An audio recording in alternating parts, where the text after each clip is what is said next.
Me chama a atenção para a gente caminhar para o final, que no versículo de número 5, versículo de número 6, está escrito: impondo-lhes Paulo as mãos, veio sobre eles o Espírito Santo e falavam em línguas e profetizavam. Falavam em línguas e profetizavam. Muito parecido com o que aconteceu no capítulo 2 de Atos, pois eles falavam em outras línguas.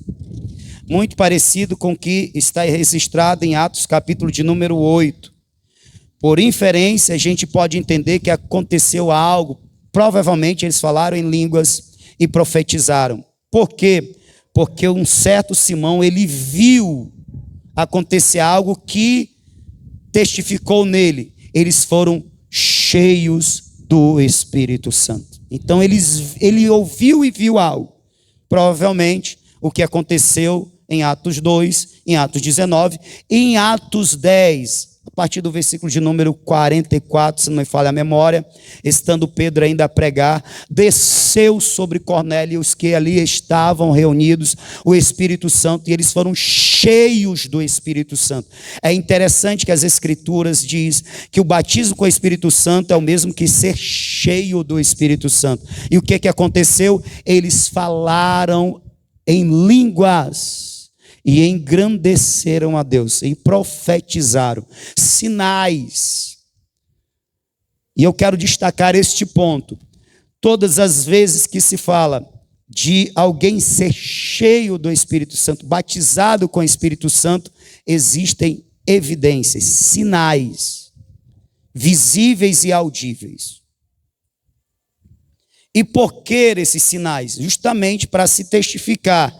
Deus encheu esta vida, ela foi capacitada para o exercício do ministério.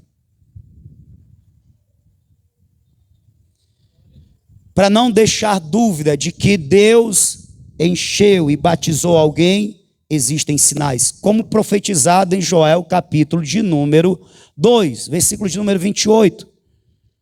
Os jovens, eles profetizariam, os velhos teriam sonhos, os servos teriam visões, servos e filhos e filhas, sinais visíveis, audíveis. E, para além dos sinais, dons, falar em línguas, profetizar, como a promessa anunciada séculos antes, por meio de Joel, quando tem o seu cumprimento no capítulo 2, está lá os sinais, estão lá os dons, e olha que interessante, nós lemos, Pedro identifica esse derramar do Espírito, ou esse batismo com o Espírito Santo como o dom de Deus, o Espírito Santo. O Espírito Santo sendo entregue à igreja como um dom, um presente precioso. E olha que maravilhoso, quando o Espírito Santo vem e ele reveste, ele batiza, ele também entrega dons. Por quê? Porque eles falaram em línguas, eles profetizavam conforme a profecia. Por que eu estou destacando isso? Por falta de conhecimento não se tem fé, e por falta de fé não se busca, e porque não se busca não se recebe. A igreja odierna está deixando de buscar o batismo com o Espírito Santo. E o que está acontecendo? Os crentes não estão sendo revestidos. Os crentes não estão crendo que com o batismo com o Espírito Santo vem dons espirituais, pois assim foi profetizado desde Joel. E porque os crentes não estão crendo, eles não estão buscando e não estão recebendo. Mas as Escrituras dizem: buscai com zelos melhores dons. Eles existem e eles são para ser buscados pela igreja do Senhor. Eu quero finalizar destacando este ponto. Qual ponto? Em Atos, capítulo de número 8,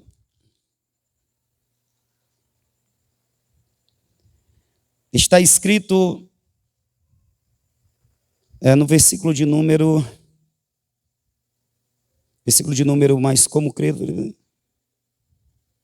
Pronto, versículo de número 14, capítulo 8. Ouvindo os apóstolos que estavam em Jerusalém, que Samaria recebera a palavra de Deus, enviaram para lá Pedro e João. Quando chegaram, oraram por eles, para que recebessem o Espírito Santo.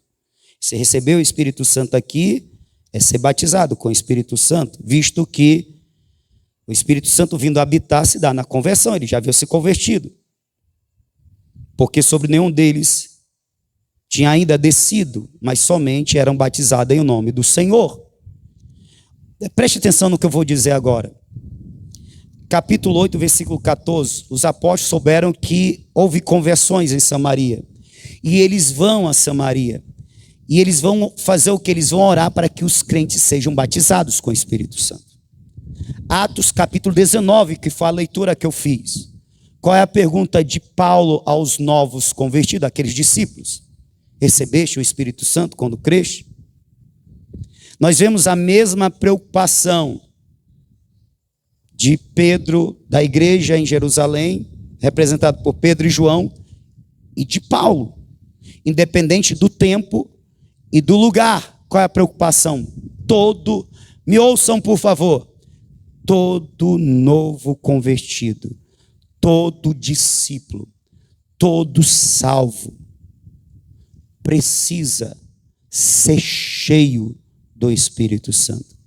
Precisa ser revestido do Espírito do Senhor. Precisa ser batizado com o Espírito Santo. É a mesma preocupação. A mesma que esteve com o Senhor, pois ele disse: não se ausentem da cidade até que sejam revestidos de poder. Se vê depois nos apóstolos, se vê depois em Paulo. E mais uma denúncia dos dias de hoje. Não se vê mais essa preocupação dos que ministram a palavra. De quê? De ensinar os novos discípulos que existe uma segunda bênção. Existe um batismo de poder que o Senhor quer realizar na vida dele, na vida dela, para capacitá-lo para ser um mensageiro poderoso da mensagem poderosa do Evangelho. Com a palavra eu estou querendo despertar em vocês a fé que vem pelo ouvir, a fé que vem pelo conhecer a palavra de Deus.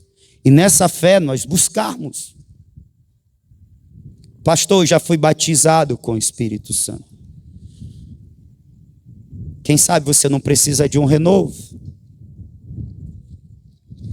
Porque uma das evidências de quem foi batizado com o Espírito Santo, para além do falar em línguas, é o fervor para com o culto a Deus, o ardor para com as almas perdidas.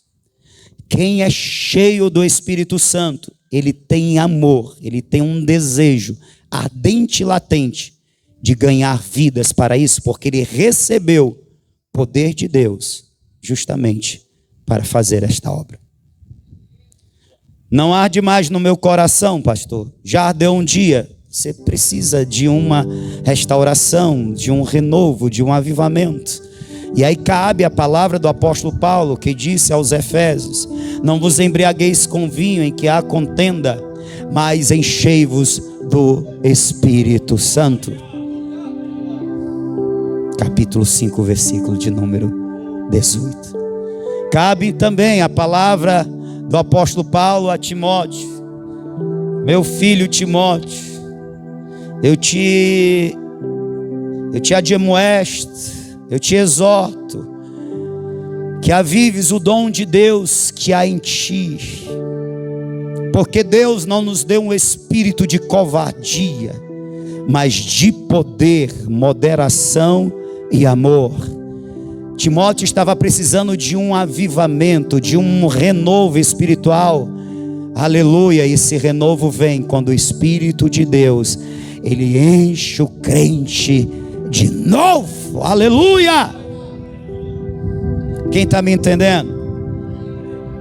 E se nós podemos usar o símbolo de vasos e o Espírito Santo como azeite, aleluia, nós sendo vaso, ele sendo azeite, aleluia, nós fomos cheios um dia, mas o poder dele, o azeite, se gasta na obra do Senhor, e tudo que se gasta se acaba. Para não se acabar definitivamente, o que a gente tem que fazer? A gente tem que buscar azeite de novo. Amém?